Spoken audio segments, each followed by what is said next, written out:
Bonjour et bienvenue dans cette vidéo. Aujourd'hui, on va parler des erreurs du trader débutant qui sont très répandues, qui sont beaucoup commises et qui mènent souvent à un taux d'échec incommensurable, incalculable au niveau donc des traders débutants. Ces 6 erreurs sont vraiment à modifier parce qu'elles poussent souvent les traders débutants à abandonner. Ils n'ont simplement pas la bonne façon de faire, ils n'ont pas les bonnes informations, ils commettent ces erreurs à répétition et bien évidemment ça ne les aide pas à persévérer dans la compréhension du trading, dans la poursuite de leurs objectifs, c'est-à-dire devenir trader rentable un jour. Donc dans cette vidéo, on va vraiment s'intéresser à ces 6 erreurs. Restez bien attentifs jusqu'à la fin de la vidéo parce que chacune de ces erreurs est très importante et cette vidéo ne peut être qu'utile pour vous. Allez, on va commencer sans plus attendre, c'est parti.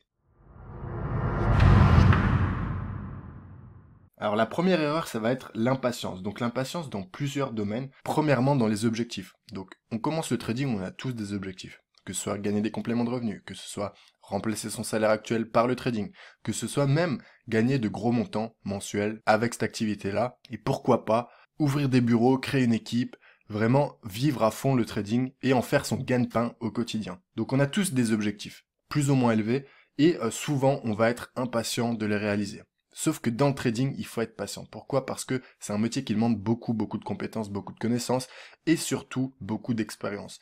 En soi, apprendre à lire un graphique, ça va vous prendre quelques mois. Si vous avez un bon coach, un bon professeur, si vous avez la bonne méthode, ça ne sera pas la partie la plus compliquée. La partie la plus compliquée, ça va vraiment être au niveau de l'expérience, c'est-à-dire acquérir de l'expérience, faire des erreurs en temps réel sur un compte réel, perdre de l'argent, en gagner, puis en reperdre. Et vous voyez, tout ça va mener à l'amélioration de votre psychologie parce que c'est votre psychologie qui va vous faire gagner de l'argent en trading. Si vous êtes impatient, évidemment, vous allez vouloir sauter les étapes, vous allez vouloir gagner de l'argent dès le premier mois. Et ce n'est pas bon, ce n'est pas la bonne voie à suivre parce que tout simplement, il faut du temps, c'est un processus. Comme je vous l'ai dit, il y a énormément de compétences à assimiler et notamment beaucoup d'expérience à acquérir pour justement prendre confiance, prendre nos marques et donc devenir petit à petit un excellent trader. Également, beaucoup de traders débutants vont être impatients dans les trades, c'est-à-dire qu'ils vont lancer un trade sur les marchés financiers et ils vont vouloir que le marché aille vite à l'objectif. Parfois, le marché va vous faire galérer, il va être mou, il ne va pas bouger, ou alors il va faire des allers-retours.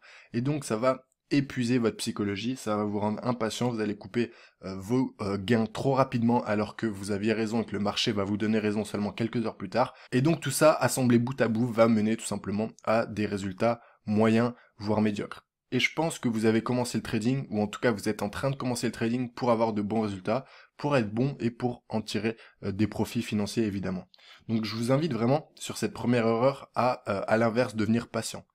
À vous dire que c'est les débuts, il va falloir apprendre ce métier, il va falloir respecter le processus, il va falloir passer par tout un tas d'épreuves et travailler votre psychologie de façon justement à devenir un bon trader et à acquérir toutes les compétences nécessaires pour vous mener à vos objectifs. Ce n'est pas un mal en soi d'avoir d'énormes objectifs. J'ai pour ma part des objectifs très élevés qui ne sont pas encore tous réalisés et c'est totalement normal. L'ambition n'est pas mauvaise. Simplement, il faut être cohérent, il faut être lucide et il faut se laisser du temps justement pour acquérir toutes les compétences nécessaires. Ça peut prendre 2 ans, 3 ans, 5 ans, même 10 ans, ce n'est pas grave.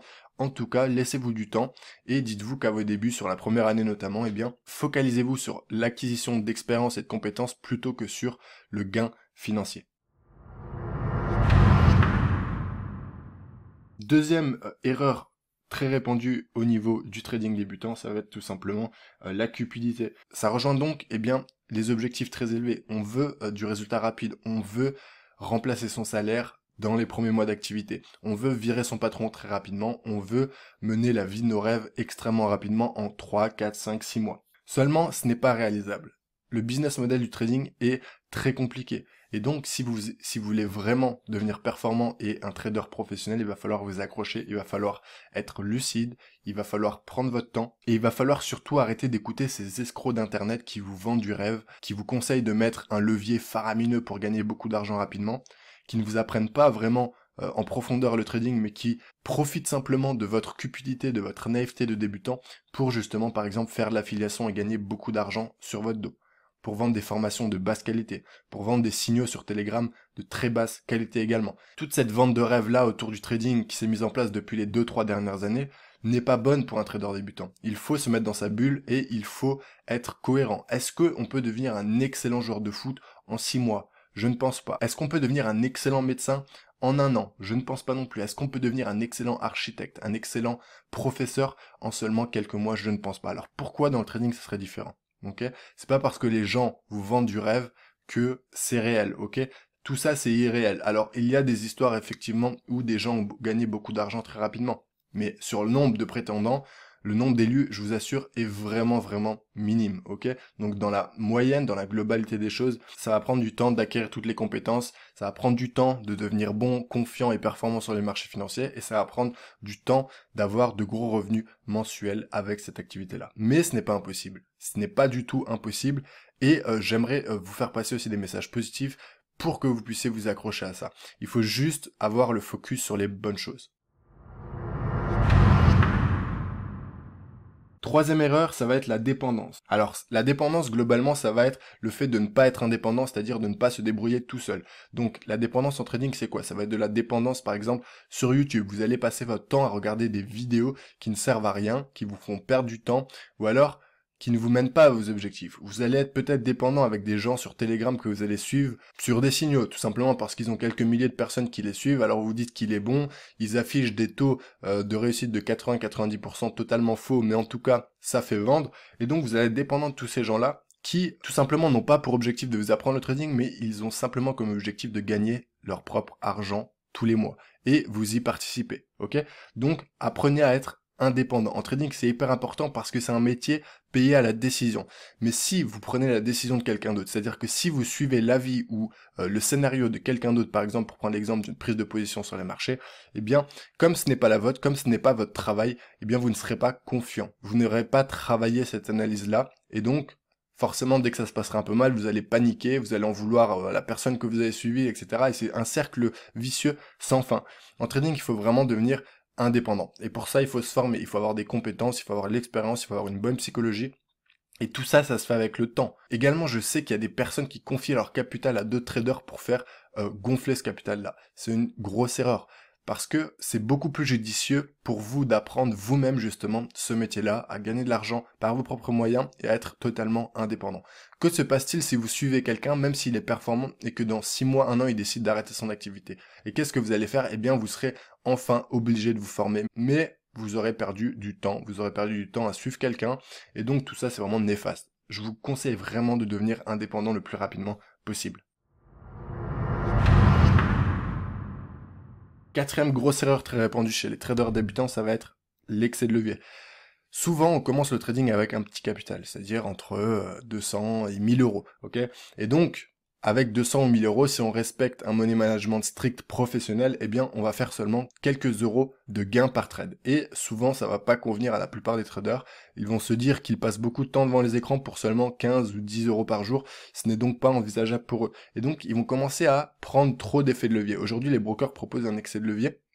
Et donc, ça va permettre aux traders débutants eh bien, de prendre des positions extrêmement élevées par rapport à leur capital. Et tout ça, encore une fois, eh bien, c'est marketing. C'est-à-dire que le broker, lui, au plus vous prenez du gros levier, au plus il prend de grosses commissions. Donc, il va jouer sur votre cupidité, il va jouer sur votre envie d'avoir des résultats rapides pour, justement, eh bien, prendre plus de commissions. Donc, c'est pareil, soyez patient. Même si vous avez un petit capital au début, la première année, le plus important, c'est de travailler avec ce capital pour commencer à travailler votre psychologie en temps réel, sur les marchés en temps réel. Ça va être aussi également de le faire fructifier petit à petit. Vaut mieux le faire fructifier et le doubler en 6 mois, 1 an, que le doubler en 2 jours et reperdre tout le jour d'après, ok? Parce que ça va vous faire des montagnes russes et au niveau émotionnel, c'est vraiment pas bon. Vous allez vous décourager, vous allez certainement abandonner après avoir cramé 3, 4, 5 comptes. Donc vraiment, soyez patient, même si vous avez un petit capital, je sais que ça peut être chiant au début, vous n'allez pas gagner beaucoup d'argent, mais en tout cas, si vous commencez à gagner de l'argent avec un petit capital, eh bien ça voudra dire que vous progressez, ça voudra dire que vous serez en mesure eh bien, de gagner un peu plus d'argent avec un meilleur capital. C'est qu'une question d'échelle après. Dans tous les cas, si vous maîtrisez la technique avec 500 euros, vous maîtriserez la technique avec 5000, 10 000, 15 000 euros. Ça sera juste une question d'échelle, adapter sa psychologie au niveau des montants qui seront donc investis. Cinquième erreur très répandue chez les traders débutants, ça va être l'overtrading. L'overtrading, tout simplement, c'est un terme anglais qui signifie trop trader. Souvent, vous allez prendre 15-20 trades par jour. C'est du délire, les amis. C'est beaucoup trop, et je pense que sur les marchés, il n'y a pas autant de choses à faire, il n'y a pas autant de trades à prendre quotidiennement. Souvent, on va avoir 2, 3, 4, 5 trades vraiment de haute qualité à prendre par semaine et encore, ça dépend du marché. Le marché, parfois, va vous proposer plus d'opportunités, parfois moins. En tout cas, c'est le marché tout le temps qui vous proposera les opportunités. C'est pas à vous de vous les inventer. C'est pas à vous de passer sur 50 actifs par jour et faire des trades dans tous les sens. Parce que ça va vous mener nulle part tout simplement. Vaut mieux être spécialisé sur 3, 4, 5 actifs maximum pour justement bien les connaître et travailler les opportunités quand elles se présentent. Moi, je pense que je prends pas plus de 10 trades par semaine, maximum. Mais ça va être des trades à minimum 200, 300 pips. Donc vous voyez que là, on fait son chiffre. On fait sa rentabilité sur la semaine, sur le mois et sur les années. Ok? Donc il faut vraiment apprendre à arrêter le volume et à plutôt se focaliser sur la qualité, c'est-à-dire sur peu de trades, mais des trades très réfléchis, des trades sur des bonnes zones, des trades avec une belle tendance et vraiment des trades qui vont vous apporter de réels bénéfices dans vos comptes. Parce que la plupart des trades et des traders qui passent 15 ordres par jour, eh bien, ils passent ces ordres-là sur des marchés qui sont peu volatiles, qui ne font rien, qui sont pas en tendance. Et donc, c'est limite du casino, en fait. Autant prendre cet argent-là et aller le placer sur le prochain match du PSG. Ça vous fera peut-être plus d'argent. Donc, apprenez vraiment à vous concentrer sur peu de trades, mais des trades de qualité, et surtout soyez attentif à ce que vous dit le marché, à ce que vous propose le marché, parce que c'est toujours le marché qui vous propose les opportunités. Vous êtes en réaction au marché. C'est pas vous qui allez décider de vendre ou d'acheter, et ça sera au marché de suivre. Non, ça se passe pas comme ça. C'est dans le sens inverse, c'est-à-dire que le marché vous propose l'opportunité, et vous la saisissez. Enfin, dernière erreur, et elle n'est pas des moindres, ça va être souvent les traders débutants. Alors pas tous, mais 80% ne veulent pas se former. Ils ont un ego surdimensionné. Comme on a une image d'argent facile dans le trading qui est véhiculée sur les réseaux sociaux en 2020, 2021 et sûrement dans les prochaines années ça va continuer, eh bien les gens pensent que c'est facile, les gens pensent qu'il n'y a pas besoin de formation. Les gens pensent qu'il n'y a pas besoin de se former comme si on voulait faire une école de commerce ou quoi que ce soit, mais c'est pas parce que vous pouvez trader depuis chez vous, sur votre ordinateur, comme si vous jouiez à Call of Duty que c'est un jeu vidéo, ok? Le trading c'est pas un jeu vidéo, c'est un vrai métier. C'est pas pour rien que les grandes banques du monde entier ont un secteur trading avec 200, 300 salariés. C'est parce que on peut réellement gagner de l'argent, mais c'est un vrai métier. Ces gens-là qui sont dans des banques, qui sont dans des institutions professionnelles, elles ont des cursus de formation avant d'avoir un desk de trading. Elles ont 2, 3, 4 ans de formation intensive avant même de pouvoir placer un ordre sur un marché. Ok? Donc, est-ce que vous pensez en tant que trader particulier, sans structure, sans formation, sans équipe autour de vous, sans manager, sans formateur, est-ce que vous pensez réellement que vous avez vos chances? C'est vraiment des questions bateau à se poser. La réponse, je pense que vous l'avez suite à la question que je viens de vous poser, mais j'aimerais que ça vienne de vous et que vous puissiez vous dire de vous-même qu'il va falloir se former. Il faut tout reprendre à zéro. Vous découvrez un nouveau secteur, il faut accepter de se former. Il faut mettre son ego de côté et il faut pas être cupide. Alors après, c'est pareil, on peut se former, il y a tout un tas de formateurs sur le net. Ce sera à vous de trouver la personne qui vous convient, la personne avec qui vous avez un feeling, la personne qui vous fait sentir qu'elle a de l'expérience, mais en tout cas, il faut absolument se former. Vous le verrez, si vous voulez pas vous former, vous reviendrez dans 2-3 ans sur votre décision et vous vous direz merde, j'ai perdu 3 ans à faire n'importe quoi, à perdre de l'argent, à rien construire, même pas à acquérir une seule compétence parce que j'avais un ego surdimensionné, parce que je pensais que c'était facile, parce que sur les réseaux on m'a dit qu'il fallait juste ouvrir un compte, nanana, et commencer à trader. Eh bien, vous aurez perdu du temps. Donc, désormais, dès aujourd'hui, pensez à vous former. Ça passe par des vidéos gratuites comme celles que je propose sur ma chaîne. Ça peut passer par ma formation payante qui est sur mon site web dans le premier lien sous la vidéo dans la description. Mais ça peut passer par un autre trader, il n'y a aucun problème. En tous les cas, trouvez quelqu'un de qualité, trouvez quelqu'un de confiance et formez-vous. C'est la seule manière d'avancer. Dans n'importe quel domaine, il faut se former. Donc voilà les amis pour cette vidéo, voici les 6 erreurs très répandues et comment y remédier. J'espère que cette vidéo vous aura été utile. Quant à moi, je vous dis à demain dans une prochaine vidéo de formation totalement gratuite sur la chaîne Le Trader Smart. Ciao ciao.